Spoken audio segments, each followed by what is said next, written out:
Kanalımıza hoş geldiniz. Bugünkü hikayemiz hem korkutucu hem de ders verici. Hikayeye geçmeden önce kanalımıza abone olmayı ve bu tarz hikayelerin devamı için videoyu beğenip yorum atmayı unutmayın. Keyifli dinlemeler.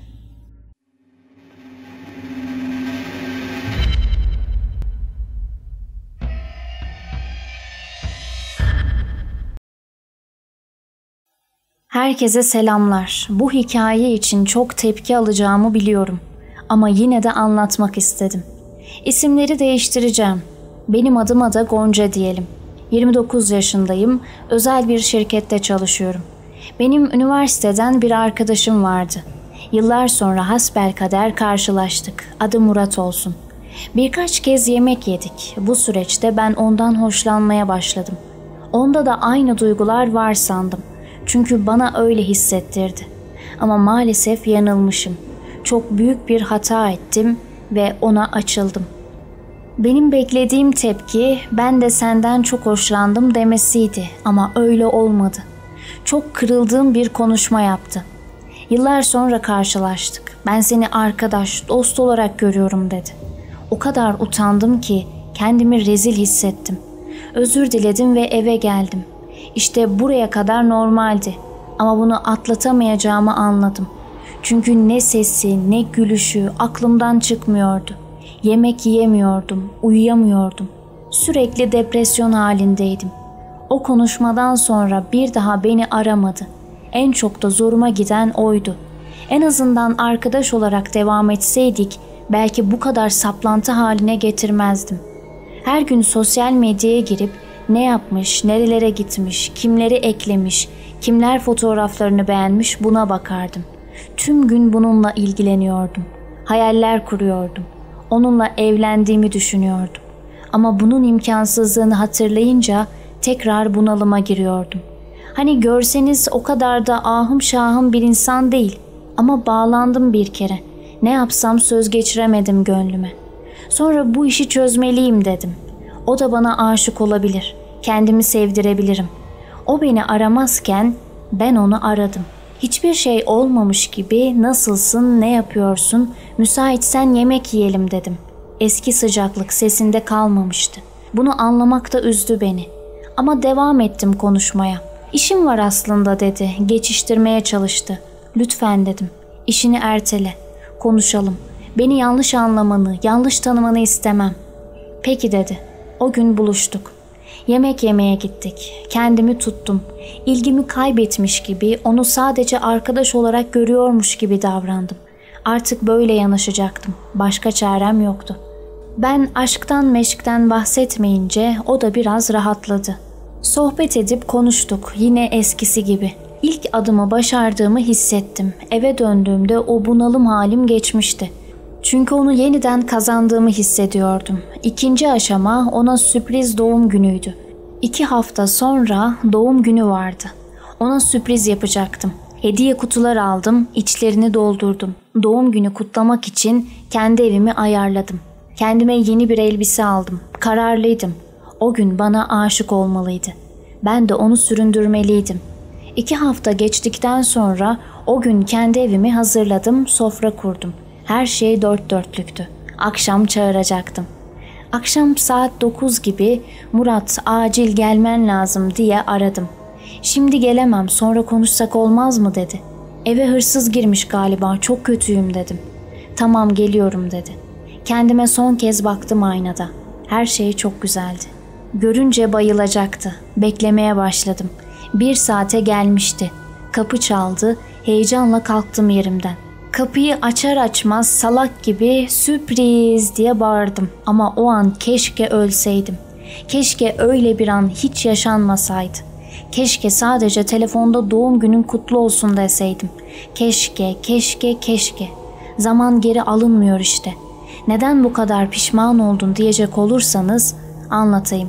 Kapıyı açtığımda yanında başka bir kadın vardı. Başka biriyle gelmiş. Hem de kız arkadaşıyla.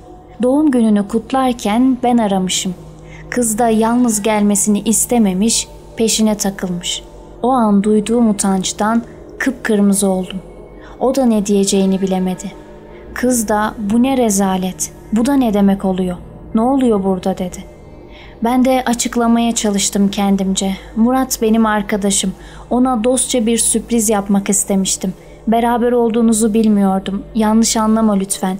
Sen kız arkadaşısın galiba. Tanıştığıma çok memnun oldum, çok da yakışmışsınız dedim. Toparlamaya çalıştım ama her lafım işi daha da çıkmaza sokuyordu. Saçmalıyordum yani. En son ağzımdan çıkan saçmalık ise buyurun buraya kadar gelmişsiniz, içeri geçin demek oldu. Kızla birbirlerine baktılar, peki diyerek girdiler. Kız o sofrayı, mumları görünce oldukça dostça bir sürprizmiş gerçekten diye laf soktu. Çok az oturup gittiler. Bundan sonra artık arayamazdım da. Arkadaşlık da mümkün değildi. Her şeyi mahvetmiştim. Yine aynı depresyon halime döndüm. Bu sefer daha kötü bir şekilde. Çünkü kız arkadaşı vardı. Bunu öğrenmiştim. Düşündükçe çıldıracak gibi oluyordum. En sonunda da yapmamam gereken o şeyi yaptım. Aşk büyüsü. İnternette gezinirken gördüm, tesadüf. Tekrar bir umut doğdu içime. Bu tek çare olabilirdi. Buldum bir hoca, hemen görüşmeye gittim. O da çok yüklü bir miktar para istedi, hesabına yolladım. Fotoğraf ve bazı bilgiler de istedi, onları da verdim. 3 haftada sana dönecek dedi. İşlemler başladı. Bu sürede hiçbir şey yapmadım. Sadece beni aramasını bekledim. 2. haftada o güzel gelişme oldu. Beni aradı. Nasılsın, görüşelim mi müsaitsen dedi. Havalara uçuyordum resmen. Olur dedim. Ama çıkamam, sen gel eve diyerek onu davet ettim. O gelene kadar da hazırlandım. Beklemeye başladım. Az sonra geldi. Konuşmaya başladık. Sana haksızlık ettim galiba. Son günlerde seni hep rüyamda görüyorum. Seni çok özlediğimi fark ettim dedi. Kalbim o kadar hızlı atıyordu ki. Ama bu heyecanımı ona hissettirmemeye çalıştım. Ya demek öyle. Kız arkadaşın ne oldu peki dedim. Ayrıldım ondan. Büyük bir hata yapmışım dedi. Beni affedebilecek misin deyip elimi tuttu. Gülümsedim. Bu gülümseme evet anlamındaydı. Sarıldık. Biraz kalıp gitti. Öyle mutluydum ki. 3-4 gün her şey iyiydi. Buluşuyorduk. Eve gelince tekrar özledim diye arıyordu. Öyle aşık olmuştu. Derler ya hani sırılsıklam diye. 5. gün bazı şeyler olmaya başladı. Gece uyuyordum, bir ses duydum. Gonca, Gonca uyan diye bir ses. Açtım gözümü, kalkıp ışığı yaktım. Yalnızdım, hiç kimse yoktu. Rüya gördüğümü düşündüm. Ama bu sefer uykum da kaçmıştı. Tekrar uzandım. Tavanı izlemeye başladım. Ve o ses yine geldi. Gonca, Gonca buraya gel. Buradayım, yaklaş diyordu ses. Bu sefer rüya olmadığı kesindi. Kalktım, bütün odalara baktım ama hiçbir şey bulamadım. Hemen Murat'ı aradım, açmadı. Uyuyordu, duymamıştı muhtemelen. Salona girdim, biraz orada oturdum korkuyla. Yine o ses, Gonca buraya gel dedi. Apar topar evden çıktım, taksiye atlayıp Murat'ın evine gittim. Beni gördüğünde şaşırdı. Murat, bu gece burada kalabilir miyim? Çok kötü şeyler oldu dedim. Geç içeri dedi. Anlattım, sesler duyduğumdan bahsettim. Gonca uykuluymuşsun, bunlar gerçek olamaz dedi. Belki de ama çok korktum dedim. Tamam bu gece kal dedi. O gece orada kaldım, bir şey olmadı.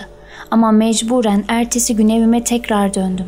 Eve girdiğimde salonun duvarında Arapçaya benzer şeyler yazıyordu. Fotoğrafını da çekmiştim ama nasıl olduysa hepsi silindi. Diğer odalara baktım. Bir şey yoktu.